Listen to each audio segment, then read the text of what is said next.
Welcome to Open Office Hours, everyone. This is a time every month where we break down different startup concepts to help you gain traction in the most important parts of your business.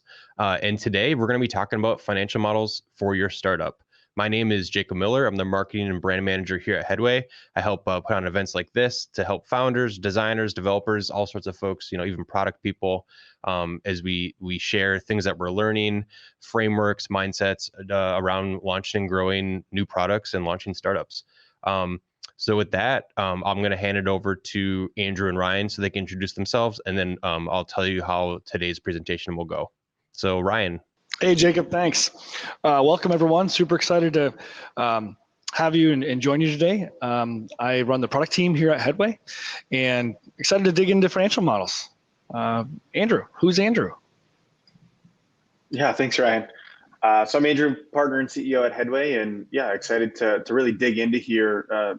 As Jacob mentioned, we'll talk a little bit about today's session and what we'll be doing, and excited to dig in to everybody.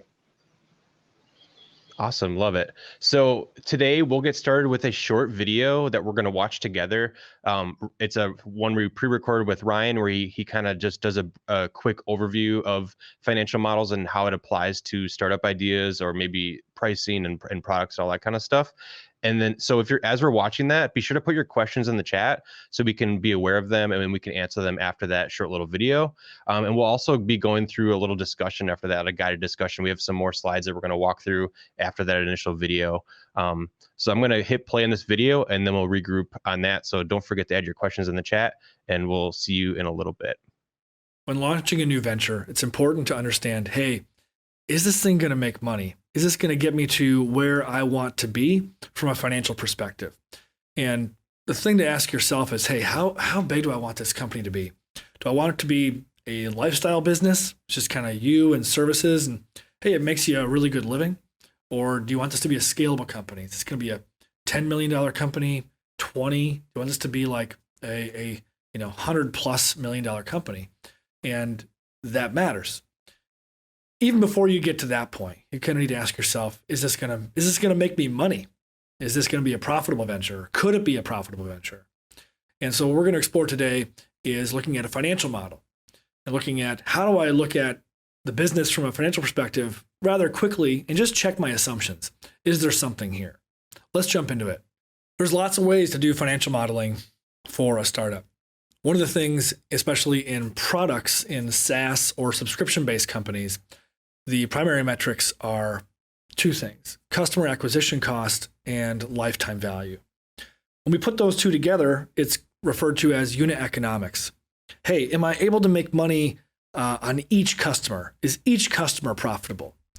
Not looking at it from a cash flow perspective or P&L perspective quite yet. We're just looking at, hey, could this make money on an individual customer basis? That's called unit economics. Let's take a look. So unit economics is what we're trying to drive towards right here. And what we're going to do is we're going to back out of that and move all the way up to the acquisition side of the business.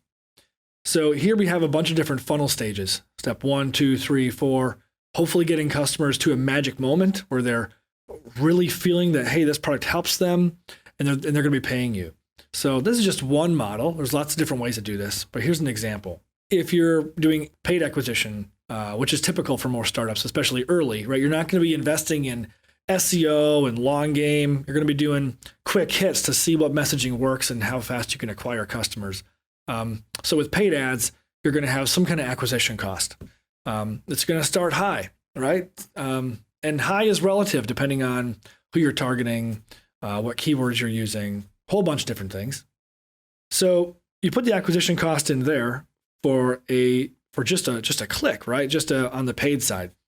But that's not it. It's not over. There's a whole bunch of different activation steps you do as you work customers through, whether it's downloading an app or uploading their information, getting their account set up, actually starting a free trial, whatever it is, whatever your onboarding experience is, you put these as steps, get them to a magic moment. And each time they're going through a step, you're actually losing people, right?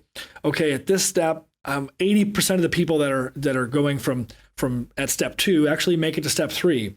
maybe 90% of the people at step 3 make it to the next step. You're going to have fall off at each step, and you just want to kind of account for some of that.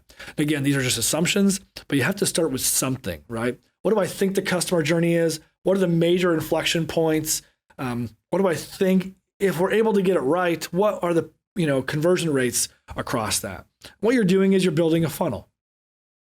You want to get down to what that does is it kind of calculates for us then what the actual acquisition cost is, right? If you're getting a click for 77 cents, but you're losing people along the way, then it's going to take more than one person to get to a paying customer, to get through the end of that funnel.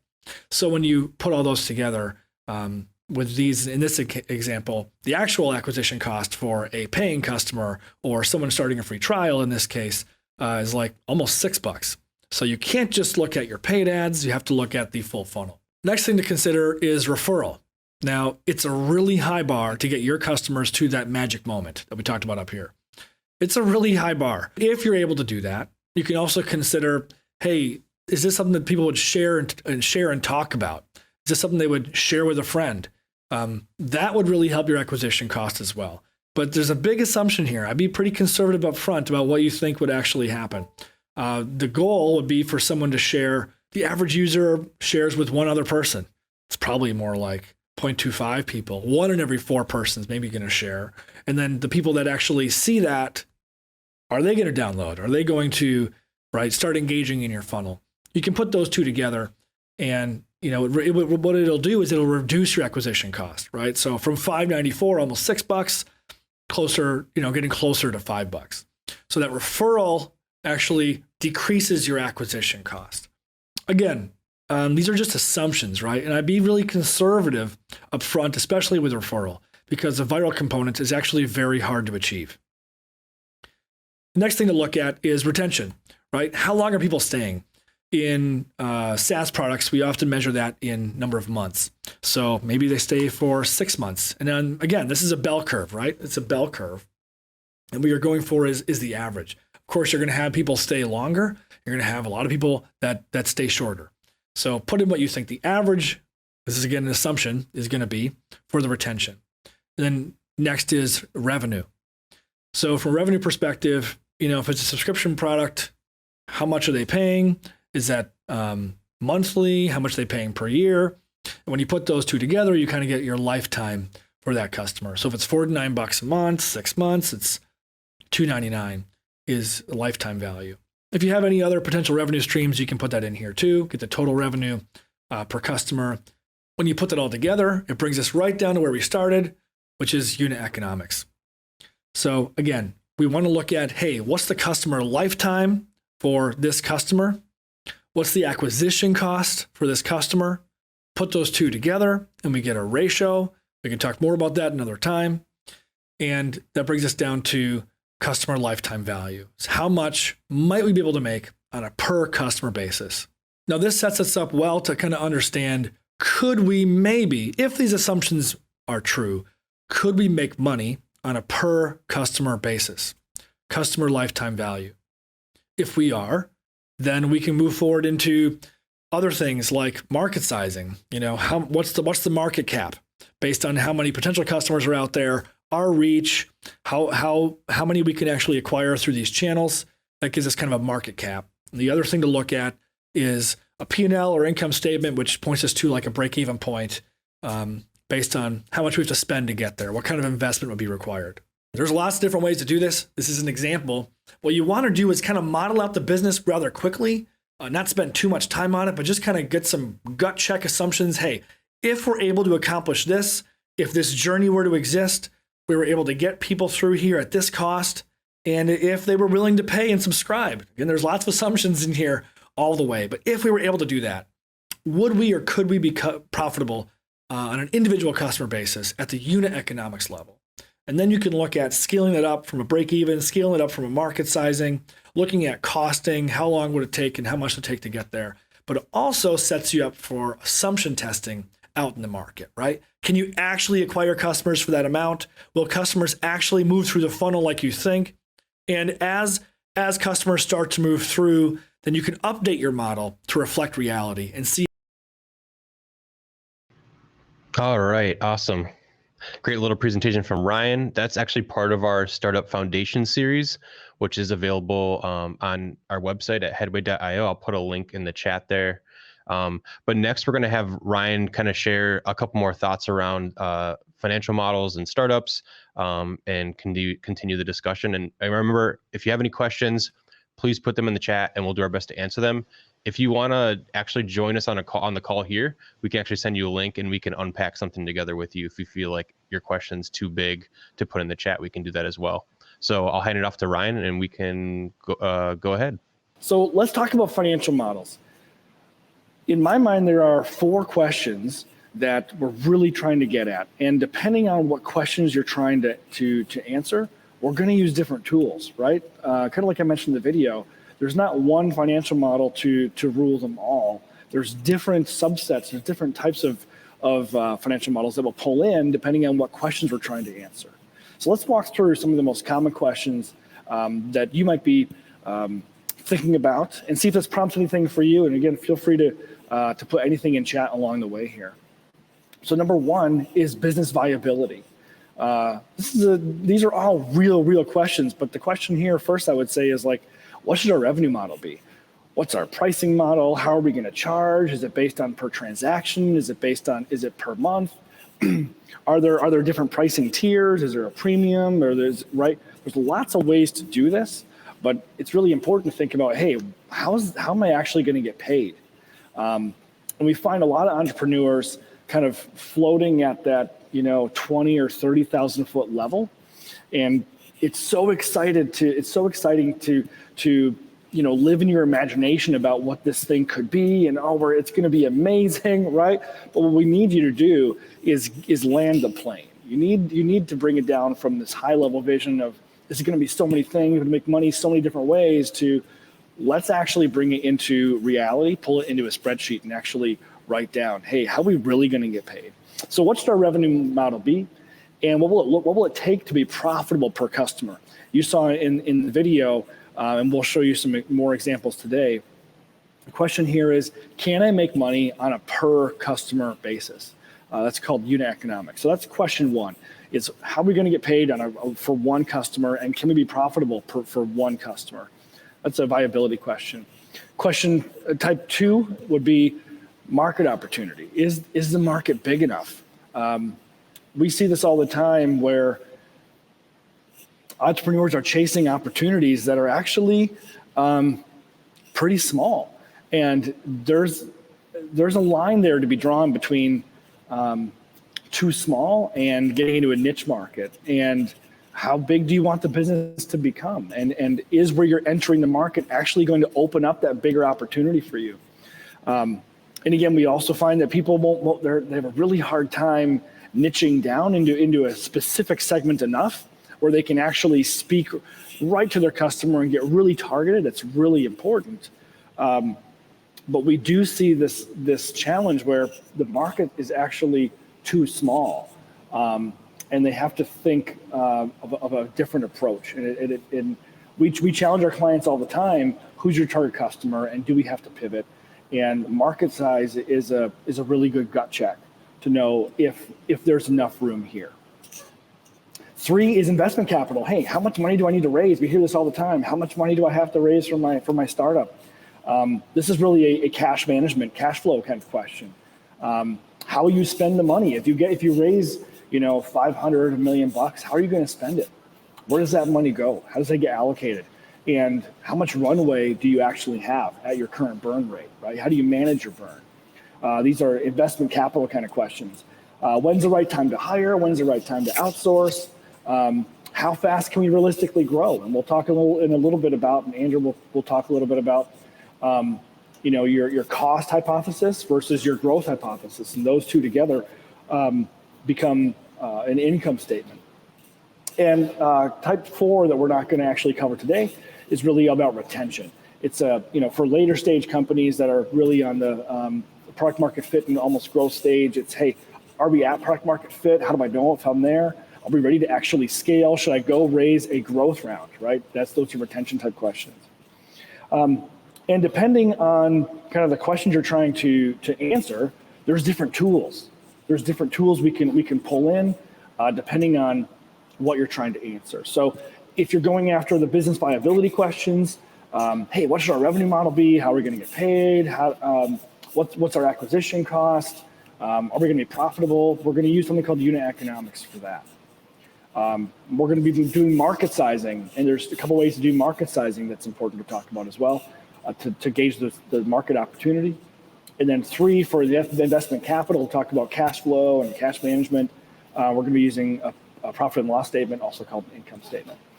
And we'll pull up some of those as examples. But let us know if you have any questions along the way. We want to make this as relevant as possible. And again, if any of you want to jump in live, we can do that.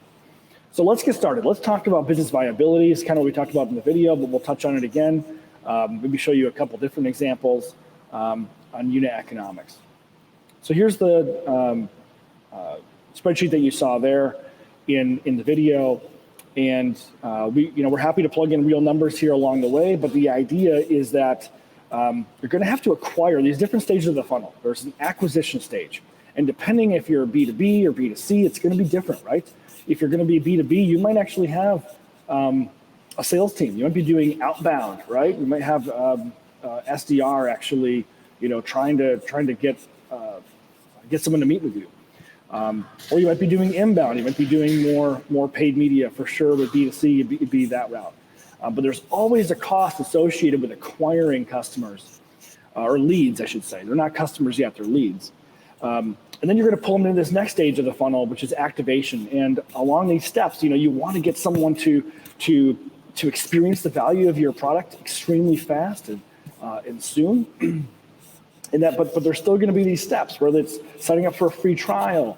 On our Exploring Product podcast, we talked about onboarding and how important and critical onboarding is, right? If you can't get people past these initial activation steps, if you can't get someone to a magic moment, then nothing else matters, right? So how do you pull someone and show them value really, really quick?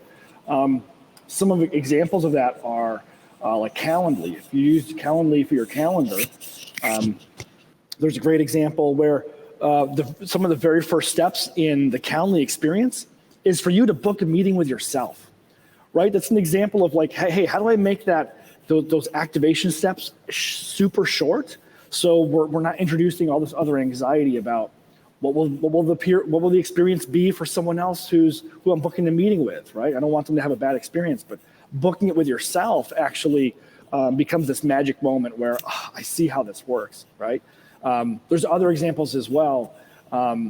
Miro.com, it's a tool we use here quite a bit. And Miro gets you to a magic moment really quickly by just getting you to experience the product and then inviting your team. But the question is, hey, how are you going to acquire customers? What's the cost associated with that?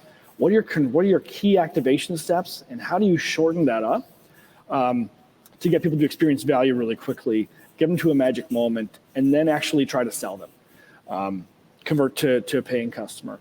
And you can see that brings us to acquisition cost. Okay, so I'm not going to repeat all the stuff that we covered in the video. If you have any specific questions on unit economics, we'll definitely love to cover that. I do have another example to share on unit economics here and revenue model. So you can see here, we're trying to model out, let's say, 5 different scenarios, right? 5 different scenarios here on, hey, how could we get paid, right? There's different ways to get paid. Percent of savings, right? If you're delivering a lot of value, could you actually, cost reduction, could you take a percent of savings? Is it based on transactions and volume? Are you doing just a flat fee regardless of scale with your customers? Is there a setup cost? Is there a setup fee associated with it, right? We do a setup fee, and then you move to this other revenue stream. Is it per employee? So there's all these revenue options, and you can kind of explore, hey, if I got paid this way or that way, how would that look? And then it introduces all these other assumptions about would the market actually, pay that? Can you actually pitch that and have someone be willing to pay that? But you want to model out different revenue models related to this business viability question. How do we get paid? What will it take to be profitable? And you can see we're kind of coming down to a monthly revenue dollar amount for each of these scenarios. And you can kind of see, well, maybe maybe I really don't want to do this option. Scenario 4, maybe that scenario's out, right? So it's going to also help you focus and get to what pricing you want to actually test with the market, what you don't want to what's not even worth experimenting with, right? What's not worth your time. And it's going to drive you to these unit economics. And there's something really important in unit economics. When we talk about lifetime value, acquisition cost, there's a ratio there. And there's a sweet spot that you need to be in. Otherwise, you're going to have cash flow problems.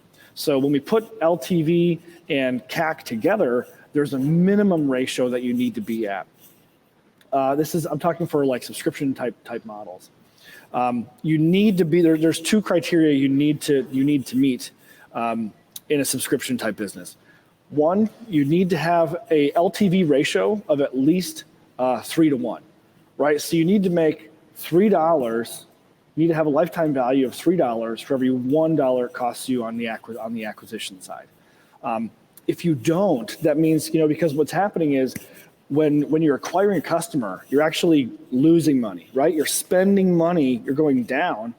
And what you need to know is how fast can I pay that back per customer? So the faster you can pay that back, the faster that LTV catches up to the acquisition cost, the better your cash flow is going to be. If you have a really long curve and it's going to take 12 months or more to recoup that cost, you're going to have cash flow problems, right? And you're going to be trying to raise money, but you're going to be putting so much money in, and that J curve to come back up is so far out, you're going to really struggle from a cash perspective. So the 2 things you want to look for in a subscription business, lifetime value, acquisition cost, that ratio should be 3 to 1, and you need to get paid back less than 12 months, ideally 6 months or less, right? If you can get paid back, you can kind of break even, if you will, on that customer acquisition cost in the first 6 months, you're in a sweet spot. And so this is giving you an idea, putting these things together gives you these ratios. You can see here I've got these color-coded red because, well, the LTV to CAC ratio is only 2. Like, I know this is out. And we kind of knew this was out from just the gross margin per client compared to the others. And it also shows me the number of months to recoup my acquisition cost is 31 months. Like, I'm never making money, right? No one's even going to stay that long, right? So you want to get paid back as fast as possible, which means you want to keep, your acquisition costs low, and you want to, obviously, you'd like to deliver value that demands a higher price. That's going to be really good for cash flow, because you also have retention to worry about. We haven't talked about even the retention game yet. So I hope this is helpful. Let's see what else we got here. Okay, so that kind of covers unit economics. Let us know if there's any questions on that. Let's talk about market opportunity. Is the market big enough? Again, this is a common challenge we see. Here, Andrew, I don't know if you want to touch base on this one, but here's an example market sizing that covers the U.S., Europe, and there's multiple ways to do it. There's multiple ways to do market sizing.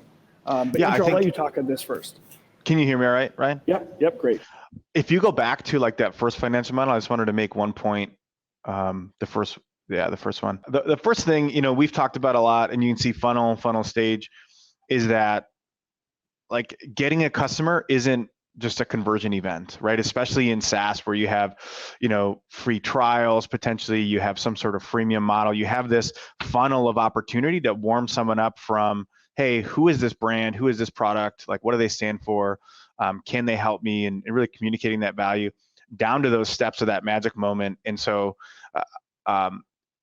it's just really important to call out that like it really is a funnel to get somebody engaged. So like acquiring them as a user doesn't mean anything if you can't get them converted. And so the more you can increase that likelihood of success, and as Ryan talked about in onboarding, it's just going to have a wild impact on that CAC to LTV ratio and that acquisition cost. So something that I think can't be understated, and that's where most people lose. I think just think back to your own behaviors of, hey, I downloaded this app, I maybe didn't even get fully activated onto it, I never got to that magic moment, that aha moment, and I forgot I even downloaded it. And next time I go through my phone, I just delete it. What was this, right? And so I think like, how do you make those onboarding experiences and those value propositions that you're communicating to them really memorable? And I think that kind of all riffs off of the customer segments that we talked about before, and like making sure you're talking to the right people, because if it's not the right people, it's the wrong audience, like you're not going to see good conversion rates. You're not going to see good funnel metrics. And all of that really bleeds from who we're serving and are we getting the right people to see the right things. So just wanted to mention that before we go forward. Yeah, no, it's totally real. I mean, I have tons of apps on my phone that I've downloaded that I don't even ever open. Right. So like, yeah, you got to download. Yeah. Step 1 or step 2. What? Great. But I never paid you a dime.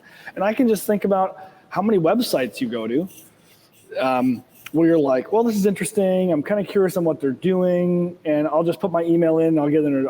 I'll subscribe. Right. And then just see ya.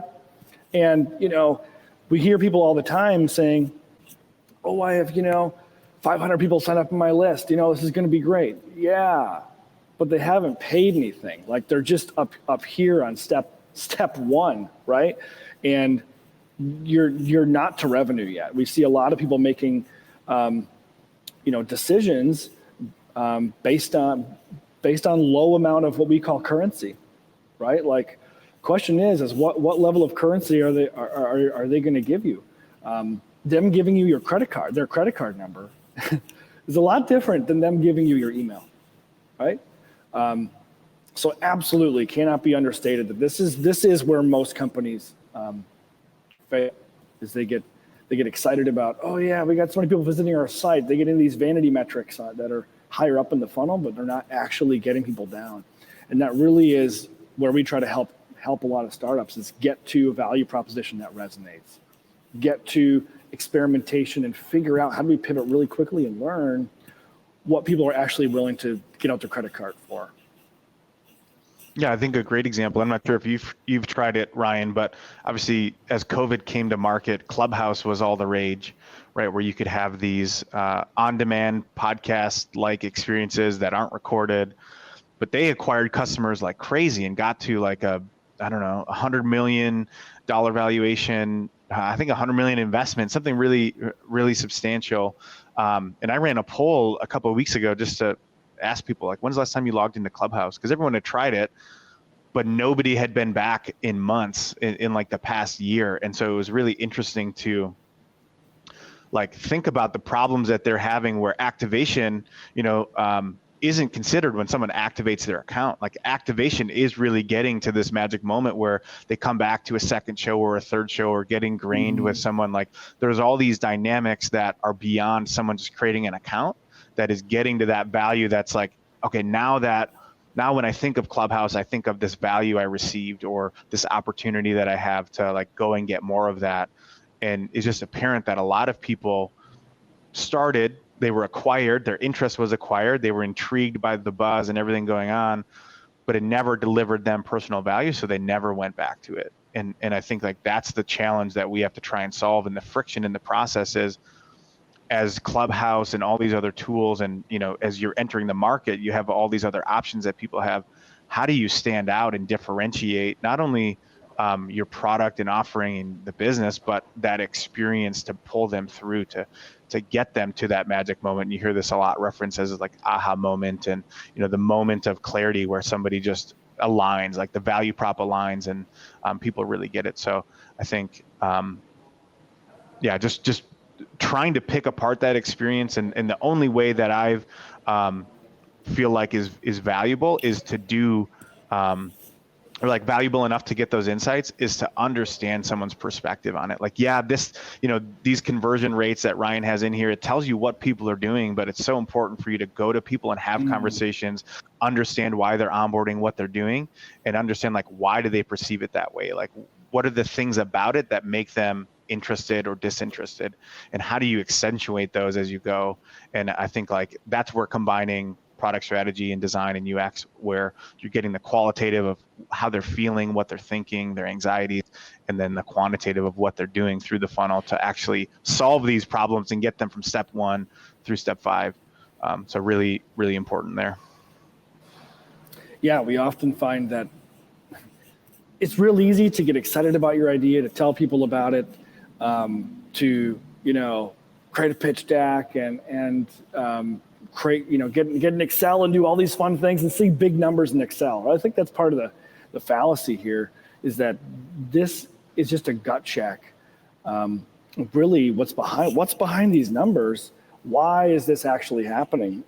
Could I actually get people to this, to get to this step? And that's where, spreadsheet's not going to help you. We're really going to need to talk to customers. You're really going to need to understand what's going on, right? And we also talk about, like, when we're interviewing customers. Hey, tell me what were you imagining, right? What were you picturing that was gonna happen, right? When you saw that ad, what did you think you were walking into?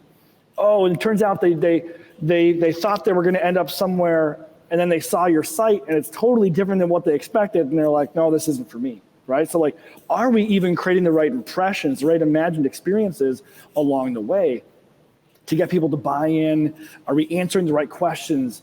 Can I trust you? Have you done this before? There's so much ambiguity. There's so much behind just these first two steps, right? A lot of people actually get people to visit the site and then nothing happens. No one signs up, right? I know we're modeling out like 2, 3, 4 magic moment, but a lot of people fail, like, right here.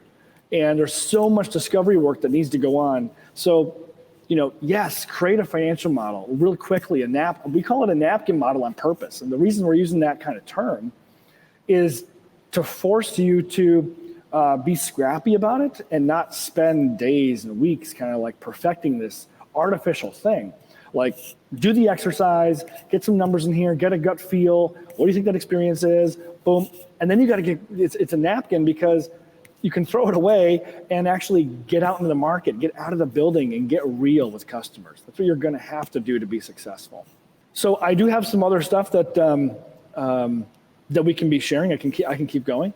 If you're watching this now and it's the recorded version, you can actually follow up with us, and you can contact us at ahoy@headway.io. Or if you're watching right now and you just don't have any questions yet, but then you kind of are going through this flow and you're like, oh, I'm getting stuck, feel free to reach out to us and we'll do our best to help you out on your journey. So just wanted to share that. Yeah, and I know you mentioned, Andrew, like Clubhouse, right? There's different approaches. There's no right or wrong way to run your startup, to launch it, to get it going. But there's some really critical decisions that will affect your path, and that has consequences. And some of those are irreversible decisions. Not very few are irreversible, but there are some of those for sure. And one of those would be like a freemium model. That's a really hard thing to come back from. We've talked to startups quite a bit who think, oh yeah, I'm just going to give it away for free, and then I'll make money later, right?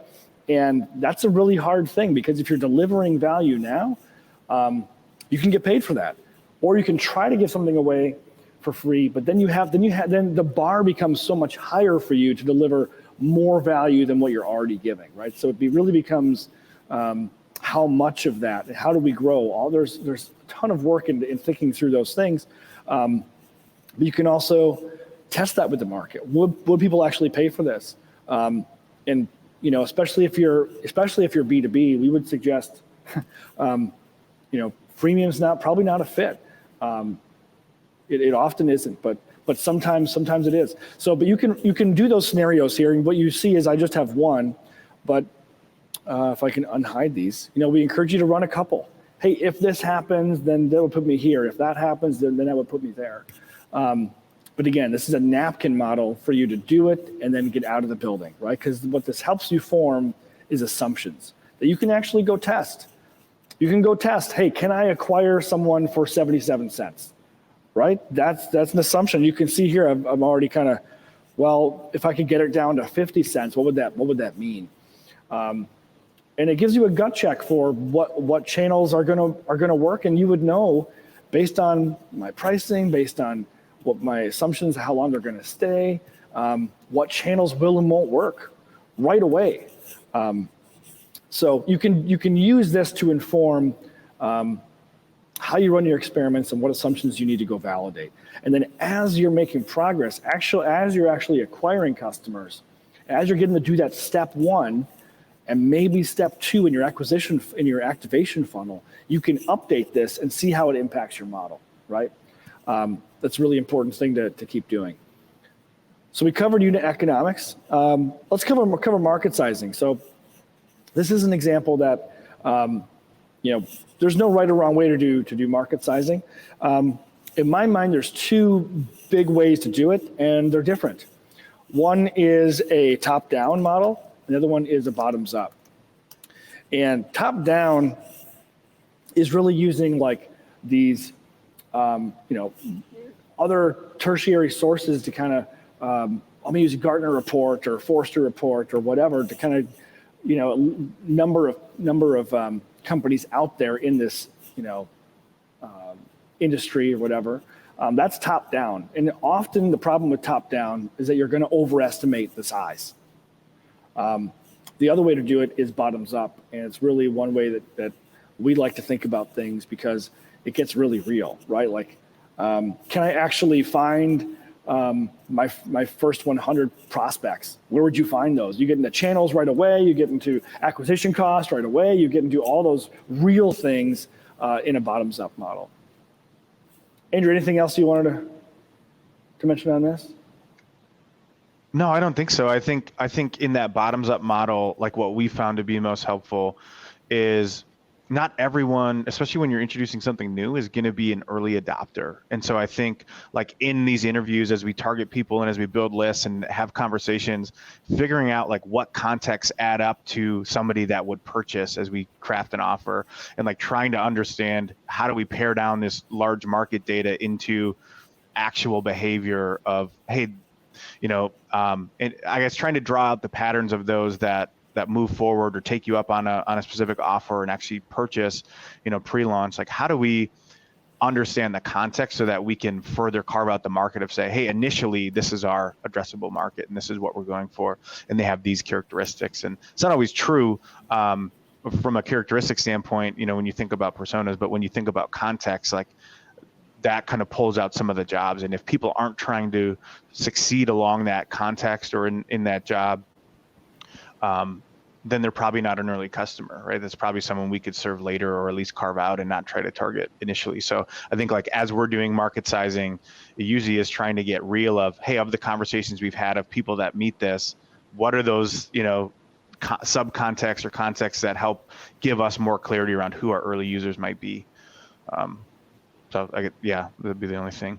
Yeah, like when you think about, okay, I'm gonna actually go pitch my idea now, right?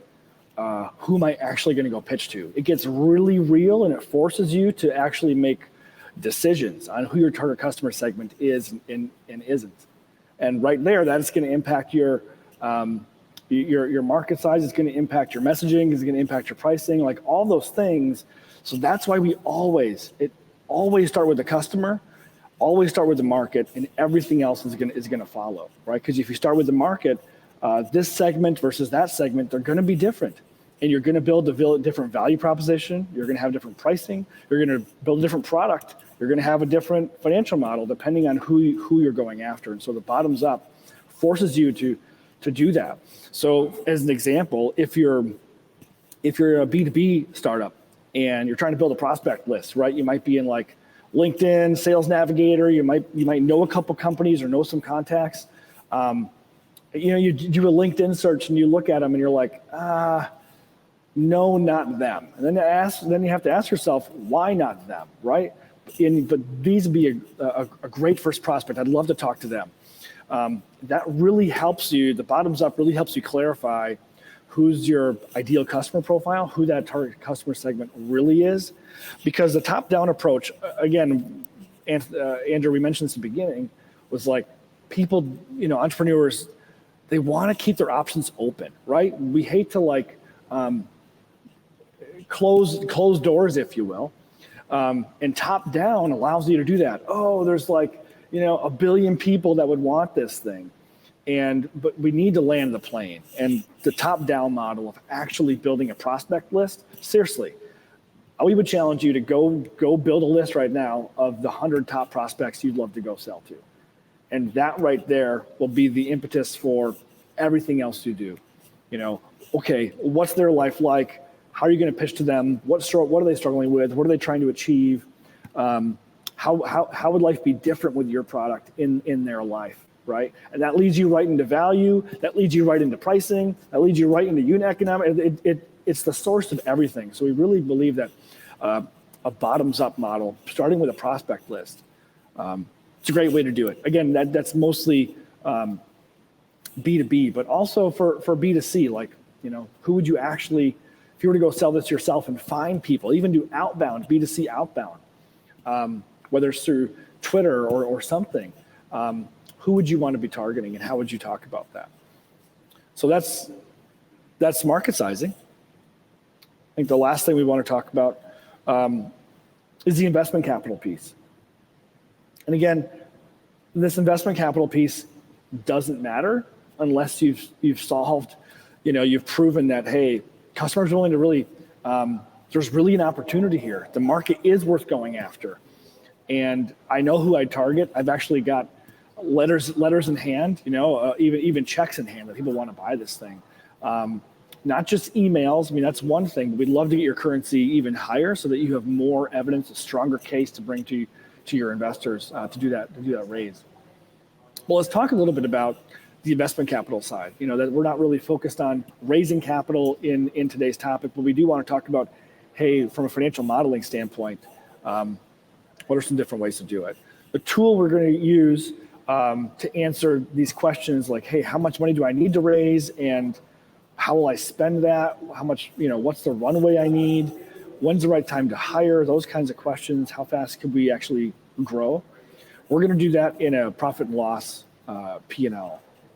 And here's an example of that financial model. So, Andrew, you want to touch on this?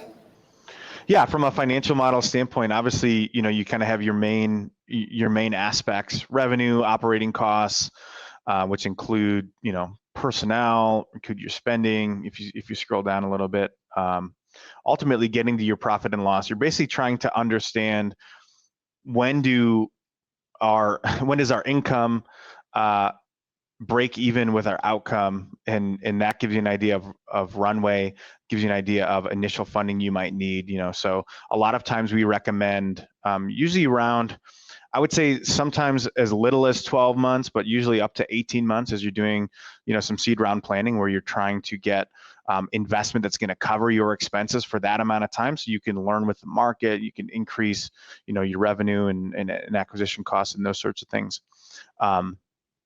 But specifically, you want to get into the details of and start thinking through month by month, and so often we'll usually combine a financial model, and I'm not sure if it's in this one, with a business kind of monthly goal model, like, hey, we're trying to launch this offer to the market, and we really try to get your mind into, like, what does that take from our team perspective? Well, is that going to take more development? Is that going to take us working with a marketing firm? How do you think about all the aspects of your business that you can say, here's the forecast spend, here's the forecasted revenue, and at some point those cross together. I think where a lot of people go wrong on their financial model is that they're more ambitious than much more ambitious, where everything's hockey stick growth. And a lot of investors, I'm sure, would mimic this, where every financial projection slide they see is, hey, month 2, 3, 4, we're building on hundreds of customers, and then we're going to grow and scale to the moon. I think really think, like, what is it going to take for you in either model, B2B or B2C, to make those customers successful and to keep them happy, because those early customers are going to take much more time of yours than you plan, right? Your business isn't plug and play. The way you deliver your solution isn't plug and play. So I think, like, really challenge yourself to think about the milestones that you have for your business and what you're launching, and, like, who is it actually going to take? Another important thing to think about as you think about your product and that you want to get onto these costs is, and I'm not sure if we have it in here with some of our expenses, but essentially, like, your hosting expenses, what are all the different tools you're going to be using? A lot of SaaS companies are driven by other SaaS companies, which is great. But as you scale and as you grow, like, there's certain models that you want to account for: hosting, you want to account for any dev tools, design tools, things that you're using. So you can get very granular in this if you need to. And I think early on, that's really important. I just want to I just want to say something actually about just the cost and like thinking about like marketing tech and all that kind of stuff. I think a lot of people go too far with technology before they actually figure out like their positioning of their product market fit. They get too caught up in like the click-through rates of their buttons, like, optimization. I think like they need to at least like get paying customers happening and then like optimize after that. I think I'd highly recommend listening to Chris Walker from State of Demand Gen podcast. He talks a lot about that, how a lot of people, they invest way too much money in marketing tech because they don't have their customer figured out yet. And you're optimizing for something that doesn't matter. And you can waste a lot of time and energy and money on tools you don't need yet. Like those tools can be helpful at some point, but like you just need to get your startup moving, your product moving. You need to get those sales moving. So don't worry about optimizing until you actually feel like, as John Zaratsky said, when you find product market fit, it's like following a boulder down a hill. Like you're trying to keep up with like, wow, like we're getting all this traction. You're like trying to keep up with the growth. That's when you can start to like figure out, okay, we know what's working. We know who we're serving. We know what they want. Now you can start to optimize things on your site, use that marketing tech to leverage that data. So. Yeah, and it's the same mindset that you should take when you think about building your startup, right? Like a lot of people, and we've talked about this on many videos on the channel and just throughout Headway, that many people think like, I need an app to deliver this because it's scalable and we can do it. You need to prove it for one person and then 5 and then 10. Like you need to serve them a certain way and do it manually, and just encourage you to like lean into that versus thinking that the only way to serve them is if I optimize it. But you don't really know the nuances. You don't know the mechanics. You don't know exactly how you're going to provide value yet. So figuring that out up front, to your point, Jacob, like in marketing, in business, you're going to be much more educated around where you can put automation, versus like, hey, it's automated. Well, it doesn't work. So does it matter if it's super slick and easy to use if it doesn't actually help anyone win or doesn't help you close more deals because you're not sure on your prospect? Like all of those things tie into each other, and focusing on the process as it goes before you go try to scale it to the moon in an unproven way. You really need to get those early wins.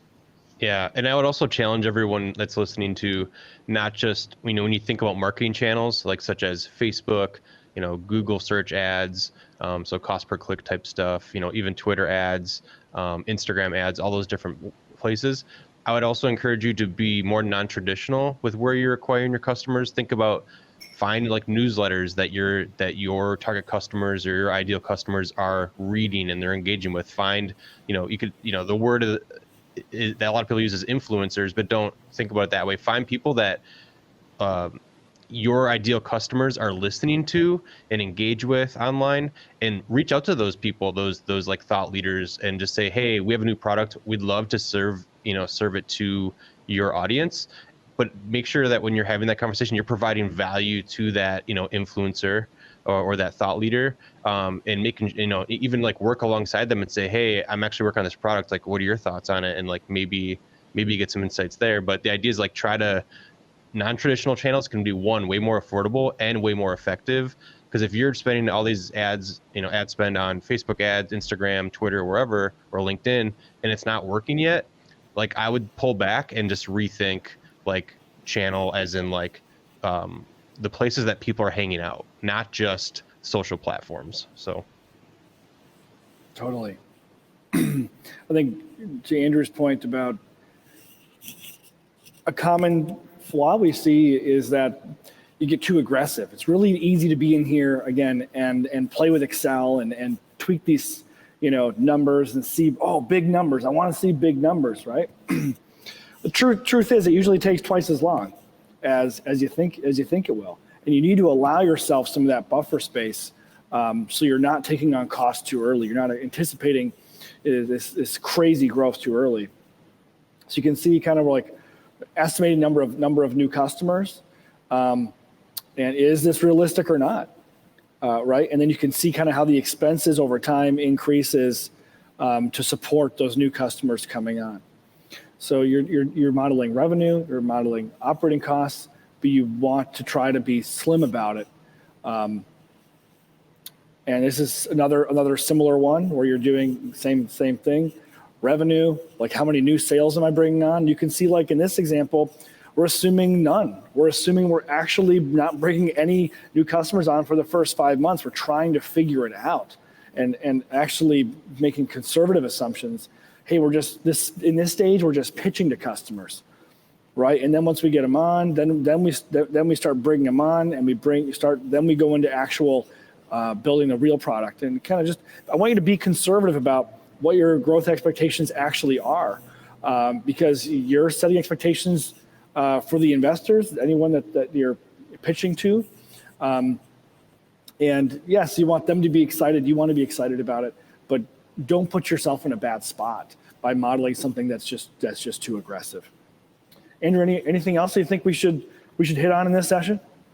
Well, I think number 4 there, could be a session in its own around retention, but I think like we talked a lot about being realistic with your financial models to get the first sale. Retention is obviously about like continuing to get the sale, continuing to provide value, promote the value you're providing to people. So we don't necessarily have to go there, but that, the mindset of like acquiring new customers has a limit. Like retaining the customers you have and making sure you're acquiring the right customers is going to help your business grow faster and more sustainably than anything else. Like if you acquire all the wrong people and they're only staying around for 2-3 months because they're not the right fit and you can't really serve them well, like it's going to continue to fall off, right? But if you can think about it as the right fit, for a longer period of time where you can actually serve them and solve their whole problem, you're going to find more of the right people. You're going to have less turnover, less churn, and probably a session we can cover at a different time, I think would be a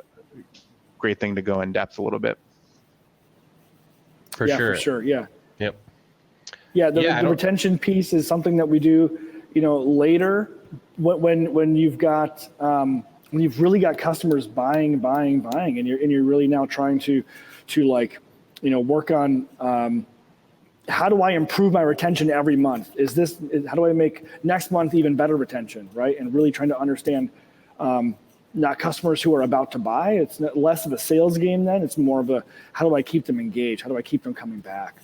And we have different tools for that we'll cover another time. Actually, we've got the top answer on Quora in this department. So really great discussion. I hope this has kind of helped everyone with these mental models. It's actually helped me break these things down into categories. Hey, depending on what questions you're trying to answer, that's going to change the tool we use and how we answer it. But don't get too caught up in this. Make sure you get back out in the market and validate what you're modeling here. We do have one question. I think we'll answer this one and we'll have to wrap up because we're getting close on time here. But Robert shares, how to test B2B customer price range for a completely new product. Value-based pricing is very hard before people get comfortable with the product. On the other side, there's nothing to compare to. Any thoughts around that? I mean, I can give you my thoughts on that, Robert. First of all, thanks for the question. Something we often do when working with new products, it's hard, right? Like there's no right or wrong price, but there are questions that we ask that we think are very, very valuable in getting to what that price could be. You want to understand, you mentioned value-based pricing, so that's great. You want to understand what they're struggling with now, what they're trying to achieve, what would be the value, what would be the impact of your business? How would that change the way your business runs? How would that change the way it works? What would the impact be? Once you understand that, you understand what they're really buying, how would life be different for you? You really want to get them to switch in their head from the current world to this imagined world, right? What's that imagined world look like? What's that worth? How would it change the rest of how you're doing things? That incremental, that difference, that variance right there, that's the value, right? So if you can quantify that, then you can take a percentage of that, right? You can work your value-based pricing off of that. Another way we do, and that works primarily in like B2B context. In B2C, it's even more abstract, where you actually like can't quantify this like business outcome. But again, we have a different set of questions that we ask there that are super valuable. We ask questions, we show them the value proposition, and we show them like, hey, First, we got to get them excited about it. They actually, price doesn't matter in the buying journey, right? The price doesn't matter. It's the last thing to talk about. The first thing to talk about is like, is this for me? Like, are these my people? And do you understand the struggles I'm going through? Do you understand where I'm coming from? And are customers getting excited? Right? Like, is this something I really, really would love to get? First, get them excited about it. If you can get them there, then we ask questions like, hey, what would indicate like low quality to you? What would indicate like this is just too cheap that you wouldn't even trust it, right? That's one question. Next question we'd ask is like, what would indicate to you really high quality? Like this is worth, this is a really high quality thing of a lot of value, very reputable. What would indicate that price? What price would indicate that to you? And then you want to ask something like, what would you compare this to, right? Like you mentioned this price in your mind, like what are you comparing it to? And that's when you get into the positioning conversation. That's when you really understand because they're trying to put you in a box, right? We get this all the time at Headway. They're trying to put us in a box, trying to put you in a box. And they're trying to, you want to know what box they're dropping you into. Because that box has a price associated with it. That box has alternatives associated with it. And you want to know where they're placing you in their mental model. If you can understand that, and if you don't like the box they're putting you in, then you need to change your positioning, change your messaging. You need to talk to them differently, which is going to put them in a different realm, right? So I hope this has been helpful, but those are my thoughts on pricing, both B2B and B2C. Yeah, just one thing to add on the B2B front is, ProfitWell has a lot of really good resources on this, on like finding willingness to pay, but also on value metrics. So like, as you think about B2B pricing, thinking about, okay, if you're going to help your customers win, how do you know that they're getting more value out of it, right? And so there's a couple of ways, like usage is one where you're saving them money, getting them more returns, getting them more out of their investment, something like that, where it's tied to a specific amount of gain or a specific amount of savings. The other one you see a lot is like per seat. So if you have a project or a tool that's for like B2B, let's say it's for managers, and you know that your value is increasing with every manager that gets to utilize this tool, you could tie your pricing to managers. Or so like understanding how they're thinking about their growth and how they're getting more value from their business, and you tying that metric to how you're pricing versus an all-in package where it's like totally detached from value-based pricing, where it's like, hey, $1,000 a month, and they don't really have anything they're anchoring to, or a business, like they don't know if their business is growing or not because it's not measured or implemented in a way that's tied to how they're thinking about value. So there's a lot of good things that I'd recommend from Patrick and his team over at ProfitWell on that pricing, the value metric, and like understanding how do you get to the bottom of it.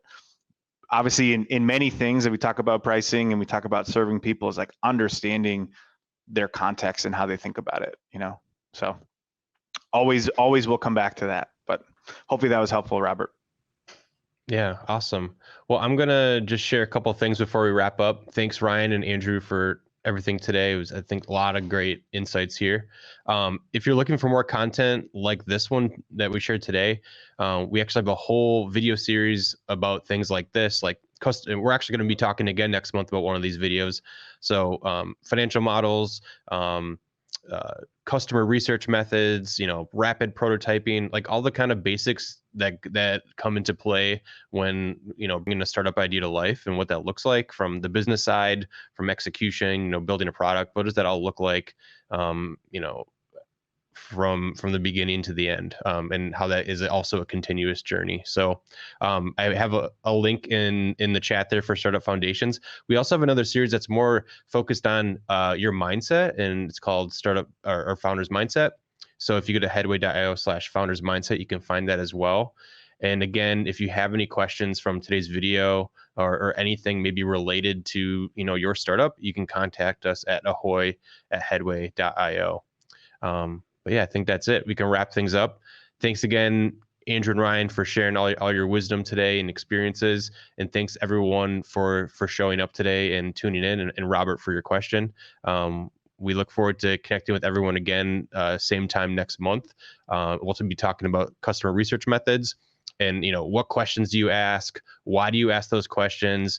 Why is it not a good idea to just talk about your product right away, right? Like all this kind of thing. So super excited to unpack that. We're going to do like a live interview to show you an example as well.